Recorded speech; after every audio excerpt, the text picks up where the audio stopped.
Hello. Hello. And welcome back to episode 4 of Human Soup. Today's episode is called Soggy Bread. Already makes me laugh. We'll explain why. So I'm Nicki. By day, I am a ex-HR director, now running my own HR consultancy called Breakout HR. Mental health aware, burnout aware. By night, I am... She slips into something a little silkier. A little more uncomfortable. And I sing, I run open mics, I run a festival stage at the Siren Sister Phoenix Festival. And I love it. That brings me Infinite joy. infinite joy. Not that HR doesn't, obviously, but No. just different worlds. Different joy. Yeah. And I am Lizzie Bean, and I work in the mental health and wellbeing world with my wonderful work, Beanology, and I work with all ages, as young as 2 and old as 94, and across corporate spaces, education spaces, I mean basically wherever there are humans, Beanology should be, and in my other life, when I slip into something silkier, it's not silkier actually, it's really tight. I'm a performer and a comedian, and I have a show called Buckets and Rainbows, which is currently on tour around the southwest, so come and see it. It's awesome. Thank you. Nipple tassels and all. Oh yes. The outfits aren't awesome, but they're fun. So soggy bread is what we're talking about today, and we were going to call it damp croutons, but actually we felt like soggy bread was a much better explanation of what we're after. And basically it's this notion that feelings, that crying specifically, is okay. Is that it? Yes. I feel that the notion is that it's not okay, and that crying makes you Weak, unprofessional, vulnerable. Yes, which I guess it might do. But overall, that it's a bad thing, and you shouldn't do it in public. No, yes. No crying in public. I And cry all the think time. It is okay, and I think I've certainly been through phases where I almost put it off. Not like I've had moments where I'm like, oh, not today, it's not the right time. I'll do that later. But of course, later you move on and you're like, I'll come back to that, or this day will be okay, and then it builds, and then I cry like a plonker when it finally comes out. But you I cry have had like a those human. moments. I'm gonna look. You cry like a human. Human, Yeah. not a plonker. So yeah, I think there's that, and maybe it is that if you're at work or in the middle of something. Not now. I'll do it later. But Yeah, I think it's quite controversial. there you go. Tears are controversial. Well, I agree. I think we should just cry when we feel the need, because the whole point is that we don't cry enough and we scoop it down, and the more we scoop it down, the more gets scooped down, and then before we know it, we're all choked up, and then we're on burnout because we're trying to control the inside and the outside, and it doesn't match up, and boom, there's a shitstorm. But it's difficult to always honour your feelings in the spaces that you are in, because it is okay. I'm being controversial, by the way, like, as in, I think we should all cry all the time. Obviously, only if you're sad. Whack one out now. Yeah. But, like, is it always appropriate? Yeah. Like, and that's the question. And this is where we were just talking about workplaces and what's... I don't like the word what's deemed appropriate. I know, yeah, I get that. HR love a bit of what's appropriate. And it's sort of sad, but... Have you cried at work? I mean, I've cried at work. I've cried at work. So not a lot. But not a lot. But we both in very different industries and both in very different shapes. As in, you've lived quite in your, not in your self-employedness. I'm not saying you're not structured and put together. But what I mean is, when you're in the corporate world, you were squished more into a box and a formula. Yeah. Whereas you're much more free-spirited now, because you can live in your own values set and all that. I was told once not to show my personality so much because it wasn't very professional. That's awful. So I think that did probably squeeze me into a bit of a box for a while. Yeah. Yeah, I didn't enjoy that. It's lived with me though, because it's basically saying don't be who you are. That's not necessarily an emotion thing. I think it's a everything. An everything kind of thing. No, it is tricky. So the appropriate thing is more. It depends on the context. We said that, didn't we? It depends on the context, and also what is appropriate. Fucking hell, like you're right. Like, if you need to cry, you need to cry. But I guess for me, because I work, like, when I'm in my job world, I work in, like, spaces that are quite vulnerable or with people that I don't know. So it wouldn't be appropriate for me to turn up and let it all out in spaces that potentially are already vulnerable. So I would be putting my emotional weight into a world that cannot or is not there to carry that. Does that make sense? Yeah. But that doesn't mean that I can't then leave that work environment and go and sit in the car and cry. Yeah.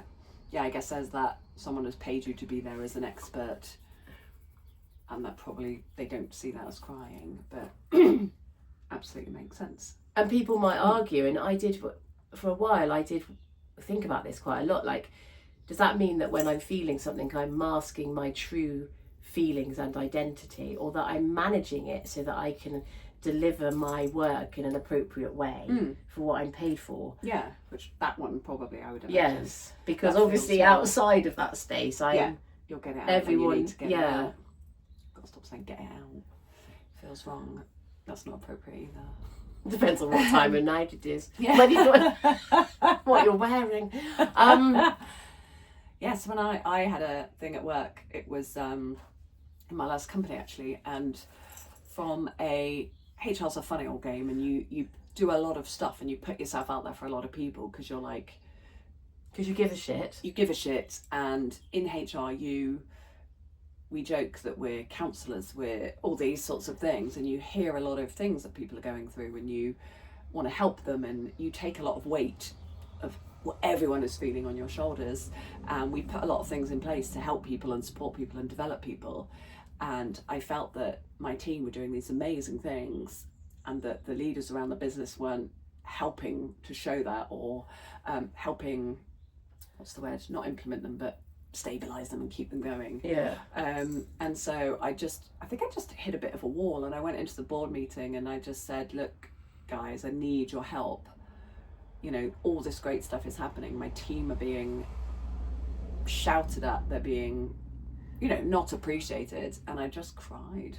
But I didn't expect to. I expected to just go in and give a bit of feedback. But I'd just been worn down. And also so anchored in what was important to you, right? Your emotional moral part of me was like, this is important, it matters.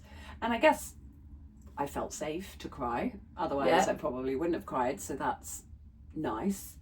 But I also... That's weirdly... Sorry, no, I won't interject.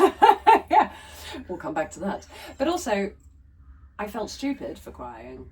Which is horrible. Yeah, and I thought, well, why did you let that emotion come out? And yeah, it was a funny moment, but I guess, maybe I did feel okay, but I don't want... I guess maybe being the only woman in the room, I don't want to be seen as the woman who cries, because the guys never cried. Yeah, God, it's so complicated. But I'm glad I did, because I sort of feel like when you're constantly battling and giving the same message and no one's listening, maybe something had to change, and maybe it was seeing me like that, someone who's usually quite outwardly tough, maybe that was good, but the emotions were mixed. I felt at the time my boss was supportive. There were a couple characters in the room that just didn't change their behaviours, and there was one lovely, and I look back now and I'm really grateful for this other director who came up to me. Firstly, that was the last meeting of the day, so he dropped an email to say, absolutely heard you, I'm going to do this and this, and he came to check on me, and that was just the best response, because I got both things of A, are you okay, and B, I'm on it. Yeah. I got one guy who did the sort of lovely, are you okay, but less of the I'm on it, and then a couple just bits of silence, which I think is a real shame, because if you ask for any support, I think you should get it. But yeah, it's interesting, isn't it? I mean, I say the word fascinating more in my life than any other word, although I just said interesting, which is fascinating. Mixing it up. So listen to you. Listen to you making no sense. So what's fascinating about that is that the feelings are totally valid in this world, but people really don't know what to do with an emotional person. Yeah. So, and that's all to do with how they have been conditioned or treated in their emotional responses in the world. Yeah. So for some, the feeling is the problem. Yeah. So like some people would have looked at that situation and gone, oh fuck's sake, you know, she's off, she's crying, you know, she's probably got her period, you know, all of that sort of minimizing your experience and making your feeling the problem, not the problem. Yeah. And I do find that ever so fascinating. But like if you look historically into like how we were reared as children, you know, I'm not saying this about everybody, but like there was a lot of like, don't cry, you know, be brave. And even now, God, I remember taking one of my kids to hospital once and she'd broken her arm. I don't know why I'm showing you my arm. This is an arm. This is an arm, for those of you that can see. And the doctors were saying, oh, she hasn't broken it because she's so brave. And they were like commending her bravery. And then we had the x-ray done, her arm was broken. And I was like, my God, it makes me laugh that we commend bravery over truth. Yeah, and whether her arm are broken or not didn't make her any more or less brave. No. Because she just can't help it. No. It's an arm. Yeah, true. How bizarre. But it's interesting anyway, I've gone down a slight tangent. But yes, and then there's people in the room who acknowledged it and saw it. Yeah. But there was no action to be had from that. And then there was the person that was motivated by your emotional output. Yeah. But I wonder why. Like, as in, because they're more sensitive or more in tune with their sensitivities than others. It's really funny, actually, because I look back and the person who was awesome and reached out was later on deemed to be, you know, by the boss, not strong enough. And actually, I think he was actually the most well-rounded because he he was one of the most intelligent people I've ever met. No, apart from me. Obviously. One of. Not, not the time. One of. I've always got to be the main character. Next week we're talking about ego. Mine's not very fragile. I love it. But yeah, he bought that. He cared, and he cared about his team and how they felt, not just how they performed. And I can look back now and go, actually, wasn't he great? But you almost get into that that narrative of that not being strong enough. Yeah. And I think how people deal with people who are upset is quite telling. I think it's quite sport specific. Like, I'm great with my friends because I know if they cry, I know what I can do. Like, I know who to hug and who to not hug. Yeah. But when it's a person in a workplace, it's like, what do I do? Because nowadays you can't touch anyone. But yeah, you don't know what they like or what they need. So it's you can offer support, but you probably do it in a very different way. But with most of my mates, I just give them a good hug and let them get on with it, get it out. It is interesting. We're very uncomfortable with feelings. We are. Obviously, I work in the feeling industry, but I create very safe spaces for the people that come and see me personally, and it's lovely to have created that. In actual fact, what you just need to recognise that there's a problem, and then think about the feeling output. Yes, is not the fucking problem. Yeah. What the problem is that the person's reached the point of their capacity. Yes. And they can no longer, and I don't mean cope, but they can no longer self-manage because the systems or the functions or the processes aren't fucking changing. Yeah. You can no longer. Did anything change at after that level? By the way? No. For a short period. I say the ones who weren't bothered, and I think that was when I probably got to that, if I'm going to go out alone, I'm doing it now because I feel like enough's enough. And ironically, my predecessor felt very similar and also cried in that very room. So it's a tough job. Says a bit. It is. I think it's tough. I mean, any job's a tough job. Yeah. If you feel like shit and you want to cry and leave, you're in a tough job. Absolutely. And I think a lot of people stay and put up, and I'm not telling you to quit your job. We're not going to. No. That's not what this is about. But unless we can create a massive industry of something. Imagine that'd be. Can you imagine? That'd be such a lovely place to work. We do us welcome. We'd belly bump in the morning. None of this handshaking nonsense. It's like Kinch of Ham, where they start with a little dance. We'll start with a belly bump. We could start with a belly bump. We could have a midday dance. I think it'd be hilarious. Shimmy. Yeah, it'd be hilarious. And we'd have like jazz hands. Oh my God, it'd be so nice. Yeah. Let's do that. I don't think that's going to happen, but we can aim. But yes. We can dream, we'll dream. But yes, sadly things didn't change, so I thought I'd become my own boss, and then I'm the only one who can make myself cry.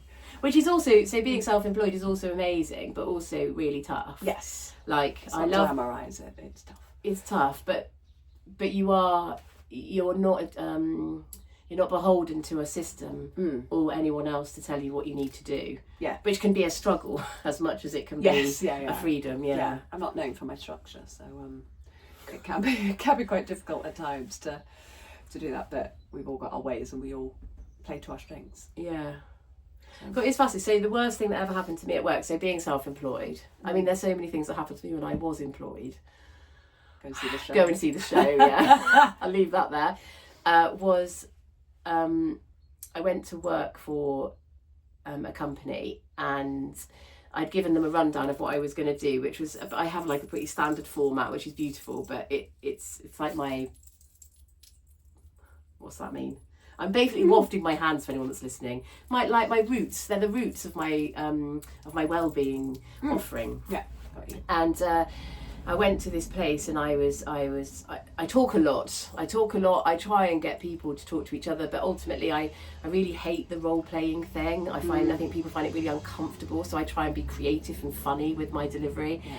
And anyway, I was, I don't know, half an hour in, and the CEO of the company came up to me and said, "When are you going to stop talking?" Oh, wow. Ouch. Ouch. So I was like... Would you rather role play? Because no one would. No one wants to role play, but I was like, oh, fuck. Like, fuck. I think I said that many times. Did you say it to him? No. Oh. Because I was like, oh... It must have knocked the wind out. Yeah, knocked the wind out of my sails. And I'd already felt really edgy in the room, because when I enter a room, I can vibe, I can sense the vibe of the situation. And the room already felt quite devoid of light and joy. So it was already quite a difficult environment. I did later find out that something awful had happened in the office. And if only they told me that before, I'd have approached it differently. Anyway, so he said that, and so I whizzed it up a little bit, but I couldn't actually, I didn't have anything in my pocket. Other than hope. So I went to the loo. Right? I went to the loo. There's no hope in there. There's no hope in there. It's the smell of piss. And I had a panic attack in the cubicle, knowing that's what was happening. Like I was in charge of it rather than it of me, but I was there. That was happening. I was like, fuck. I messaged a friend of mine who works in a similar industry, and he said, just go and own it. And I was like, I can't. This isn't an appropriate space for me to own that vulnerability. So I didn't. I went back into the room, and I pulled myself closer to the people that felt like sunshine, and I carried on with my delivery, which ended all creatively and lovely. We made like I'm following your hands. I'm whiffing again. You'll have to watch this, not listen. What's that thing where Harold gets his eye poked with an arrow? The Bayer tapestry. We made a Bayer tapestry on a big sheet of paper like really nice. And then on the back of that workshop that I ran, I wrote one of my business cards, and it says, "You are not as shit as you imagine." Oh, you're not as shit as you imagine. No, but in those moments when you're emotionally vulnerable, and you're supposed to be professional and together, and know your shit, and suddenly you're crying or panicking. Yeah.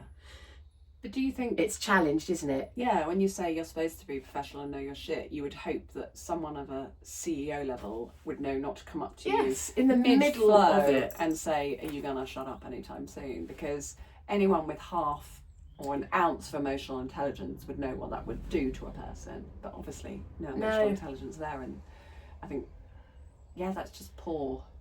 Yeah, I agree. Like, there's just bad form. Maybe in a break, have a chat and say, I was hoping for a bit more of this, and then you can adjust. But that's just maybe shitty behaviour. Yeah, bad CEO. It all went downhill from there. Anyway, so why am I telling you that? So it was okay for that to happen, and those emotions were okay to be there. But my thing is, it wasn't appropriate for me, or maybe I felt like it wasn't appropriate for me. The carrot's just fallen out the door. Like a trunk. It wasn't appropriate for me. But then maybe it was. Maybe I'm undoing myself. Maybe I should have said, "Oh, I'm challenged by that.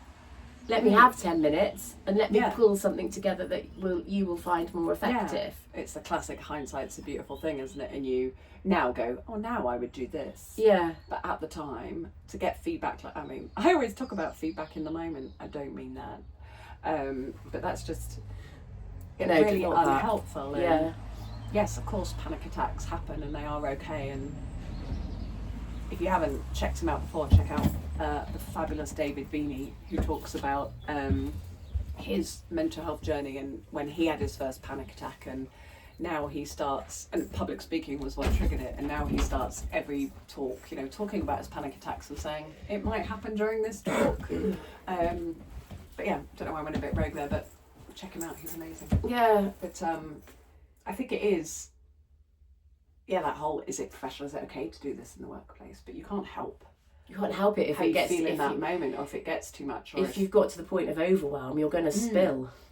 Yeah, that's, I think, when you're pushed and you are more stressed, or you are more overwhelmed, or you are reaching burnout, what would normally be duck off a water's back, water off a duck's back, it's suddenly a massive thing that's magnified.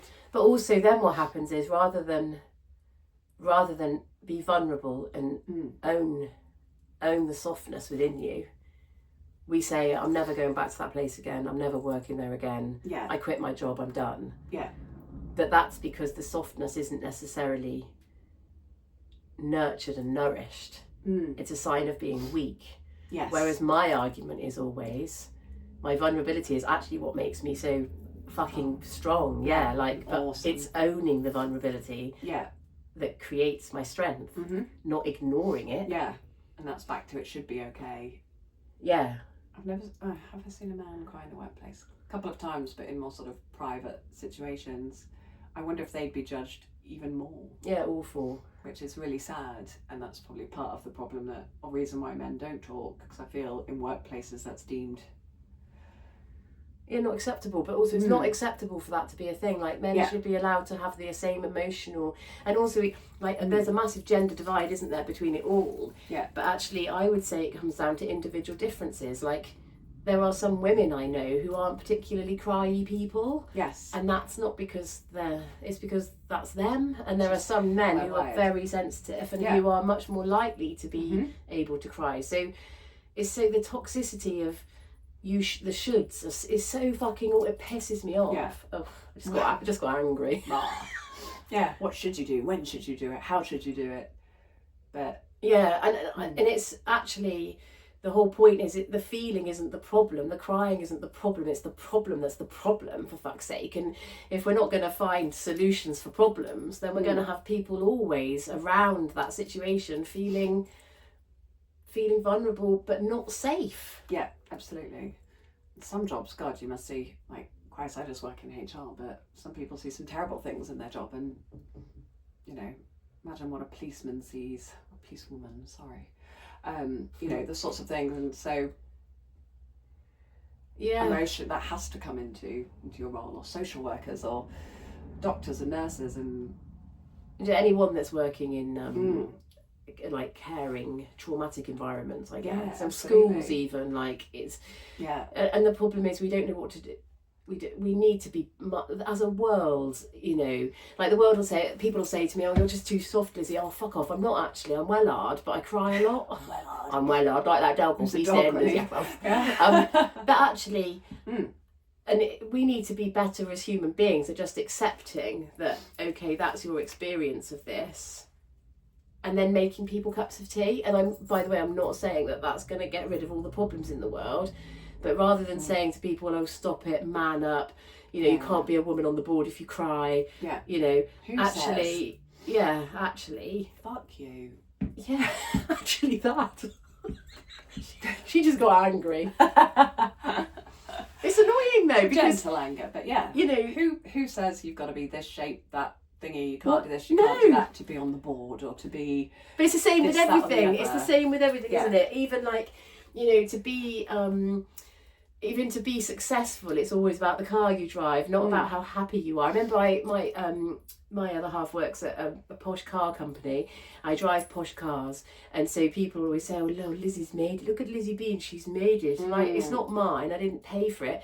And actually, yes, I have made it because I really love myself, not in an arrogant way, but in a I'm a little bit shit and a not shiny way. Yeah. So isn't that for me is success? Yeah, absolutely. Like now I feel more successful than I've ever felt. Of course she's in here with me. Exactly. It's the people I mingle with, darling. But because I'm doing what I want to do in my way. Yes. You're making enough money to look after your world. Yeah. But I'm making less than when I was a HR director. And that's okay. That's great. And there's an adjustment that needs to happen. Yeah. But it pisses me off because this world is absolutely full of power and money. And, you look at the news. I'm not going to get into the news, but you look at the news at the moment. It's absolutely full of people who abuse people and get away with it. And I'm blown away by the fact people don't, I don't know, it's too much. I've gone too big. You've gone crazy. I've gone crazy. Is, maybe it's the time to bring it to a close. What we're saying is it's okay to cry. Emotion is okay. Yeah. And it's not weakness, and we will all cry. We will all probably all have a panic attack at some point in our lives. But be honest with I'm just gonna one more thing. I could go talk about this for ages. But be honest with your emotions. Like it's not, don't manipulate people by doing stuff, but be truthful about where you are. And it comes back all the time to human soup is about putting in the right ingredients, and those ingredients are truth, honesty, safety, compassion. Absolutely. And it's okay to have soggy bread. And carrots. Anyway. On that note. Episode 4. It's been a pleasure. As ever. Drop us messages. We want to hear feedback. What would you like us to talk about next time or waffle about, quite frankly? How did this land? How did this land with you? Have there ever been any moments where you have been overwhelmed by your emotions, and how was that met? And what can we do, for God's sake, to get people better at just letting that be? We have the answers, do we? Fuck no.